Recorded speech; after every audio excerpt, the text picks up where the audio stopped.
Hello guys, welcome back to my YouTube channel.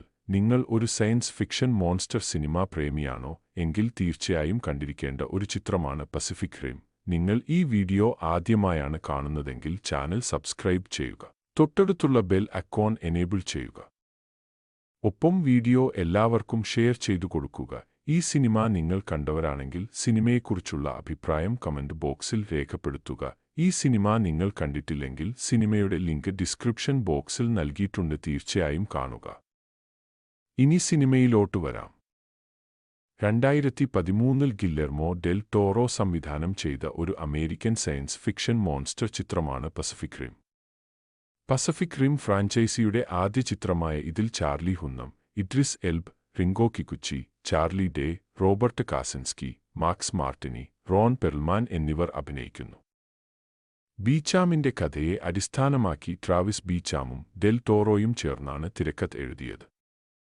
Pacific സമുദ്രത്തിന്റെ അടിത്തട്ടിലുള്ള ഒരു ഇന്റർഡൈമെൻഷണൽ പോർട്ടലിൽ നിന്ന് ഉയർന്നുവന്ന ഭീമാകാരമായ കടൽ രാക്ഷസന്മാരായ കൈജുവുമായി ഭൂമി യുദ്ധത്തിലായിരിക്കുമ്പോഴാണ് ചിത്രം നടക്കുന്നത്. രാക്ഷസന്മാരെ നേരിടാൻ മനുഷ്യവർഗം ജെയ്ഗേഴ്സിനെ സൃഷ്ടിക്കാൻ ഒന്നിക്കുന്നു. ഭീമാകാരമായ ഹ്യൂമനോയിഡ് മെക്കകൾ ഓരോന്നും നിയന്ത്രിക്കുന്നത് 2 സഹപൈലറ്റുമാരാണ്. അവരുടെ മനസ്സുകൾ ഒരു മാനസിക കണ്ണിയാൽ ബന്ധിപ്പിച്ചിരിക്കുന്നു. യുദ്ധത്തിന്റെ പിന്നീടുള്ള ദിവസങ്ങളിൽ ശ്രദ്ധ കേന്ദ്രീകരിച്ച് വിരമിക്കലിൽ നിന്ന് വിളിക്കപ്പെട്ട ജെയ്ഗർ പൈലറ്റായ റാലി ബെക്കറ്റിനെ പിന്തുടരുന്നു. കൈജുവിനെ പരാജയപ്പെടുത്താനുള്ള അവസാന ശ്രമത്തിന്റെ ഭാഗമായി പുതുമുഖ പൈലറ്റ് മാക്കോ മോറിയുമായി സഹകരിക്കുന്നു. 2011 നവംബർ 14 ടൊറന്റോയിൽ ആരംഭിച്ച ചിത്രത്തിന്റെ പ്രധാന ഫോട്ടോഗ്രാഫി ലെജൻഡറി പിക്ചേഴ്സ് നിർമ്മിച്ച ഈ ചിത്രം വാർണർ ബ്രദേഴ്സ് വിതരണം ചെയ്തു. 2013 ജൂലൈ 12 3 യോദ്യ 3 ഹക്കത് 3 4 എന്നിവയിൽ പുറത്തിറങ്ങിയ ഈ ചിത്രത്തിന് പൊതുവെ മികച്ച അവലോകനങ്ങൾ ലഭിച്ചു. നിരൂപകർ അതിന്റെ പ്രകടനം, സംവിധാനം, കഥ, ആക്ഷൻ സീക്വൻസുകൾ, വിഷ്വൽ ഇഫക്റ്റുകൾ, സംഗീത സ്കോർ, നൊസ്റ്റാൾജിയ ശൈലി എന്നിവയെ പ്രശംസിച്ചു.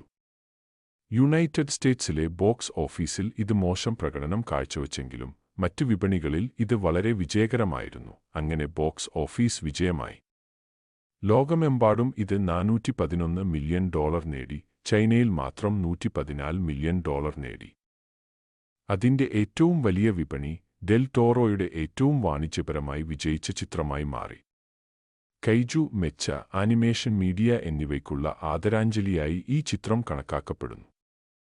2013 കൈജു എന്നറിയപ്പെടുന്ന ഭീമാകാരമായ അന്യഗ്രഹ രാക്ഷസന്മാർ പസഫിക് സമുദ്രത്തിന്റെ അടിത്തട്ടിലുള്ള ബ്രീച്ച്, ഒരു ഇന്റർഡൈമെൻഷണൽ പോർട്ടലിൽ നിന്ന് ഉയർന്നുവന്ന് വിവിധ തീരദേശ നഗരങ്ങളെ ആക്രമിക്കാൻ തുടങ്ങുന്നു.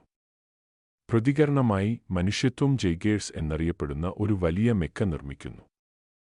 ഡ്രിഫ്റ്റ് എന്ന മാനസിക ലിങ്ക് വഴി മെഷീൻ പൈലറ്റ് ചെയ്യുന്നതിന്റെ മാനസിക സമ്മർദ്ദം പങ്കിടുന്ന 2 അതിലധികമോ ആളുകളാണ് ഓരോരുത്തരെയും സഹപൈലറ്റ് ചെയ്യുന്നത്. തുടക്കത്തിൽ യന്ത്രങ്ങൾ വളരെ ഫലപ്രദമാണെന്ന് തെളിയിക്കപ്പെടുന്നു. ജെയ്ഗർ സ്റ്റാർഡത്തിന്റെ ഒരു പുതിയ യുഗത്തിന് തുടക്കമിടുന്നു. 2020 നൈഫ് ഹെഡ് എന്ന രഹസ്യനാമമുള്ള കാറ്റഗറി -3 കൈജുവിൽ നിന്ന് ആങ്കറേജിനെ പ്രതിരോധിക്കാൻ സഹോദരന്മാരായ യാൻസിയും റാലി ബെക്കറ്റും ജെയ്ഗർ ജിപ്സി ഡേഞ്ചർ പൈലറ്റ് ചെയ്യുന്നു. കൈജു ജിപ്സിയെ സാരമായി നശിപ്പിക്കുന്നു. ഇത് യാൻസിയുടെ മരണത്തിലേക്ക് നയിച്ചു. റാലി നൈഫ്ഹെഡിനെ കൊല്ലുകയും പൈലറ്റുമാരായ ജിപ്സിയെ ഒറ്റയ്ക്ക് കരയിലേക്ക് കൊണ്ടുപോകുകയും പിന്നീട് തകർന്നു വീഴുകയും ചെയ്യുന്നു.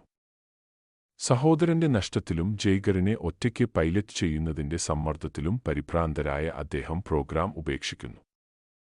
5 വർഷത്തിനു ശേഷം ലോക നേതാക്കൾ ജെയ്ഗർ പ്രോഗ്രാമിൽ നിന്നുള്ള ഫണ്ട് വീണ്ടും ഉയർന്നുവരുന്ന കൈജു ആക്രമണങ്ങളും ജെയ്ഗേഴ്സിന്റെ ദ്രുതതിയിലുള്ള ആക്രമണവും കാരണം തീരദേശ പ്രതിരോധ മതിലുകൾക്കായി വഴിതിരിച്ചുവിടുന്നു. എന്നിരുന്നാലും സിഡ്നിയെ ആക്രമിക്കാൻ ഒരു കൈജു ഏതാനും മണിക്കൂറുകൾക്കുള്ളിൽ കടന്നുവരുമ്പോൾ മതിലുകൾ ഫലപ്രദമല്ലെന്ന് ഉടൻ തന്നെ തെളിയിക്കപ്പെടുന്നു.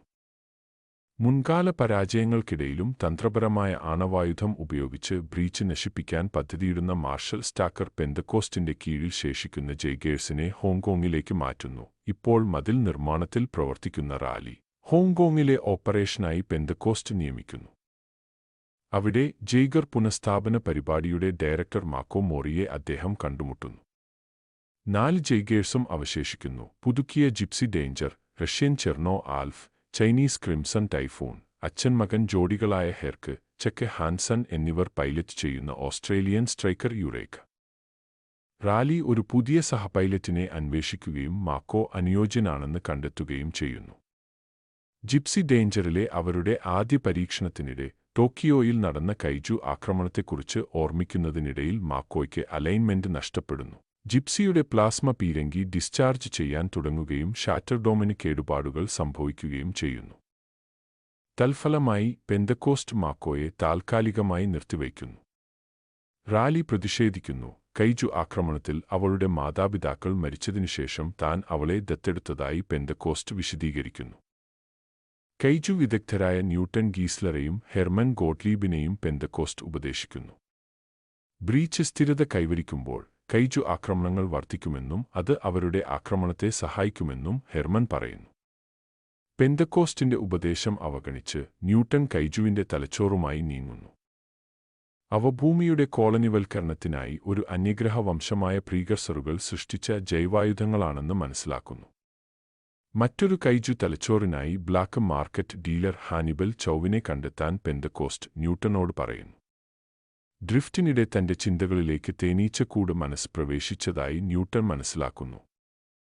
ഇത് ലെതർബാക്ക്, ഒട്ടാച്ചി എന്നീ രണ്ട് പുതിയ കൈജുവിനെ ഹോങ്കോങ്ങിൽ തിരയാൻ പ്രേരിപ്പിച്ചു. ജിപ്സി ഡേഞ്ചർ ഒഴികെയുള്ള എല്ലാ ജൈഗറുകളും ഇടപെടുന്നു. ലെതർബാക്ക് ചെർണോ ആൽഫയെ ഒരു EMP സ്ഫോടനത്തിലൂടെ ഉന്മൂലനം ചെയ്യുകയും സ്ട്രൈക്കർ യുറീക്കയെ പ്രവർത്തനരഹിതമാക്കുകയും ചെയ്യുമ്പോൾ ഒട്ടാച്ചി ക്രിംസൺ ടൈഫൂണിനെ നശിപ്പിക്കുന്നു. ഹെർക്കിന് പരിക്കേൽപ്പിക്കുന്നു. ആണവശക്തിയുള്ള ജിപ്സി ഡേഞ്ചർ കടന്നുവന്ന് കൈജുവിനെ ഇല്ലാതാക്കുന്നു. അതേസമയം ന്യൂട്ടണും ഹാനിബലും ഒട്ടാച്ചിയുടെ ദ്വിതീയ തലച്ചോർ കൊയ്തെടുക്കാൻ ശ്രമിക്കുന്നു. പക്ഷേ അവൾ ഗർഭിണിയാണെന്ന് കണ്ടെത്തുന്നു. കുഞ്ഞായ കൈജു പൊട്ടിത്തെറിച്ച് ഹാനിബാളിനെ വിഴുങ്ങുകയും പൊക്കിൾക്കൊടി ഉപയോഗിച്ച് സ്വയം ശ്വാസം മുട്ടിക്കുകയും ചെയ്യുന്നു. ന്യൂട്ടണും ഹെർമാനും കുഞ്ഞിന്റെ തലച്ചോറുമായി സഞ്ചരിച്ച് കൈജു DNA കണ്ടെത്തിയാൽ മാത്രമേ ബ്രീച്ച് തുറക്കൂ എന്ന് കണ്ടെത്തുന്നു.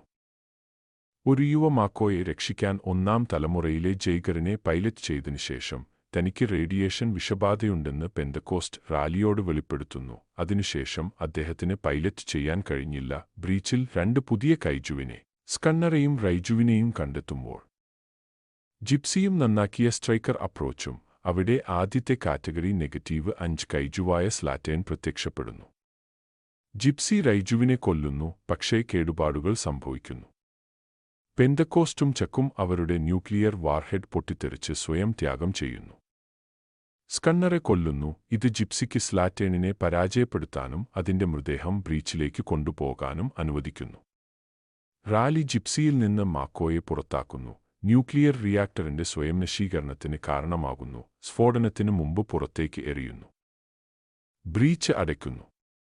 രക്ഷാ ഹെലികോപ്റ്ററുകൾ എത്തുമ്പോൾ അവരുടെ രക്ഷപ്പെടൽ പോഡുകൾ ഉപരിതലത്തിലേക്ക് വരുന്നു. കൈജുവിന്റെ പരാജയത്തെ മനുഷ്യത്വം ആഘോഷിക്കുന്നു. ഒരു പോസ്റ്റ് ക്രെഡിറ്റ് സീനിൽ ഹാനിബാൾ കുഞ്ഞായ കൈജുവിനെ വെട്ടിമാറ്റി തന്റെ സ്വർണ്ണ ഷൂ എവിടെയാണെന്ന് അറിയാൻ ദേഷ്യത്തോടെ ആവശ്യപ്പെടുന്നു. ഇതുപോലെ ഏറ്റവും പുതിയ സിനിമാ വിശേഷങ്ങൾ ആദ്യമേ അറിയാൻ ഈ ചാനൽ സബ്സ്ക്രൈബ് ചെയ്യുക. ഇനി അടുത്ത വീഡിയോയിൽ കാണാം. അതുവരേക്കും നന്ദി, നമസ്കാരം.